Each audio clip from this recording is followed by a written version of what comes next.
let's just be friends. If your ex said this to you, if you're thinking about accepting their friendship offer, please stop right now. Because this isn't friendship, it's emotional purgatory. And I'm about to explain why it is killing your chances of either moving on or, more importantly, getting back together. I'm ex Jancar. Today we're talking about why staying friends with your ex is almost always a terrible idea that just keeps you stuck, desperate, and unable to move forward with your life, be that with your ex or not. Now, I know the temptation. You think being friends keeps, the door open. You think it's better than nothing. You think that maybe they will remember why they loved you if you just stay close enough. And this is wrong. This is dead wrong. I'm gonna show you exactly why. Before I destroy this friendship fantasy though, quick reminder, I've got a free cheat sheet that shows you how to rebuild attraction, how to get back with an ex, from A to Z. It shows you all the steps. It's a one-page PDF, an illustrated guide of sorts. If you want it, go grab it by clicking the link in the description below this video. But back to my main stuff. You don't want to be friends with your ex. You want to be with them. Otherwise, why are you even watching this video? Clearly that's what you want. You're accepting friendship because you think it's a stepping stone back to a relationship. And your ex, they either want to keep you as a backup option, ease their guilt about hurting you, or they're just too weak to completely cut ties. None of these are, actual friendship. Real friendship requires equal investment and genuine platonic interest. Like, can you honestly say that you'd be happy watching your ex date someone else? Would you give them relationship advice when that happens? Would you be their wingman at the bar? No. Then you're not friends. You don't want to be friends.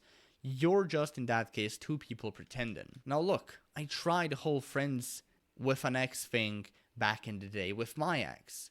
You know what it was? Torture.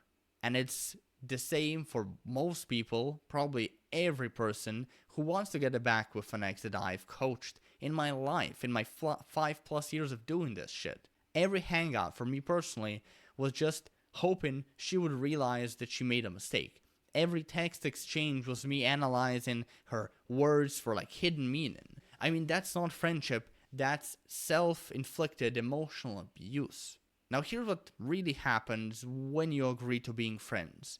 You become your ex's emotional safety net without any of the benefits of an actual relationship. It's either that, which is a very common scenario, or of course, you're friends and you never hear from them ever again, which is another scenario that very, very commonly does sadly happen.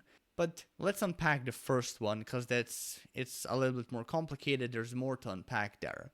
When you give support, your attention, your availability to your ex, all while they're out exploring other options, well, you're essentially giving them all the comfortable parts of having you in their life without them having to commit or do any work.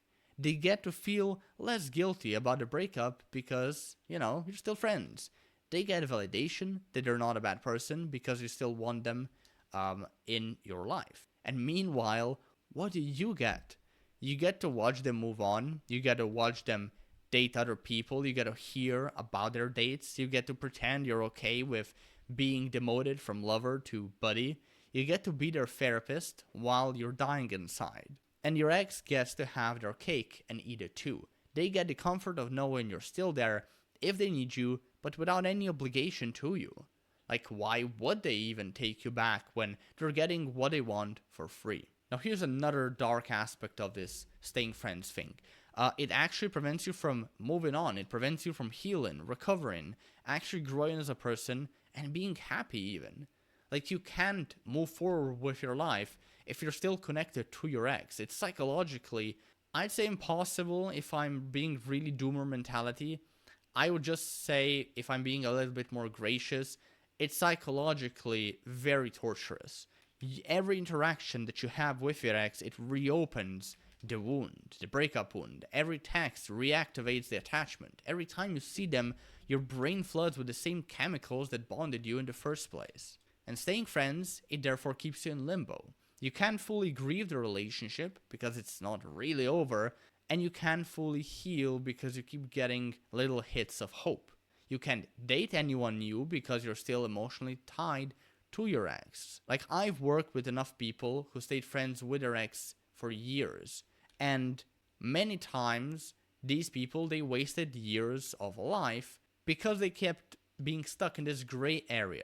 They couldn't move forward, they couldn't rebuild themselves because they were just too busy looking backwards. They rejected good people because they themselves were saving themselves for someone who didn't really want them. And think about it. How are you supposed to get over someone you talk to every day? How are you gonna build attraction with someone who you're just friends with? And I mean sexual attraction. Because, when you're friends with an ex, you really can build sexual attraction because affectionate touching, kissing, sex, all of that is off the table. So you're really also sabotaging your chances of reconciliation a lot. That's why I keep saying, staying friends after a breakup, actual friends, it destroys chances of getting back together. I mean, another reason why this is so is because you've shown your ex through this that you'll accept whatever scraps they throw at you. You demonstrate that they can have access to you without having to change or commit. And where's the mystery there? Where's the challenge? Where's the space to allow them to start missing you? If you're always available to just hang out as friends and everything, again, you can build attraction. Attraction is fundamentally built through space, through being apart. That is sexual attraction. And then it's escalated through physical touch and banter and flirting. You can't do any of that when you're friends. The only time staying friends actually leads to getting back together, well, it's in the movies. In real life, it just leads you to a lot of unnecessary pain and prolonged breakup recovery. If your ex really wants to reconcile, the thing is they won't suggest friendship. That's also something you have to keep in mind. They will suggest dating. They'll be clear about their intentions. They won't put you in this ambiguous situationship where you don't know where the hell you stand. The let's be friends offer is either a soft rejection or a way to keep you as an option. Either way, it's not what someone does when they genuinely want to rebuild a relationship with you. Real reconciliation requires real commitment to change. It requires acknowledging what went wrong and actively working to fix it. It requires physical touch, affection, sex, kissing, all that stuff that come with actual people dating. It doesn't happen through casual coffee hangouts and pretending your romantic history doesn't exist. So don't accept friendship. Don't try to put friendship on the table. Don't suggest it.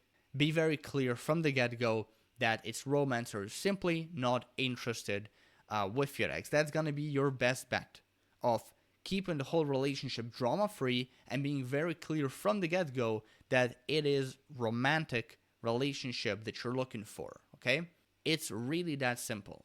Don't accept friendship, don't suggest friendship. It's romance or you move on.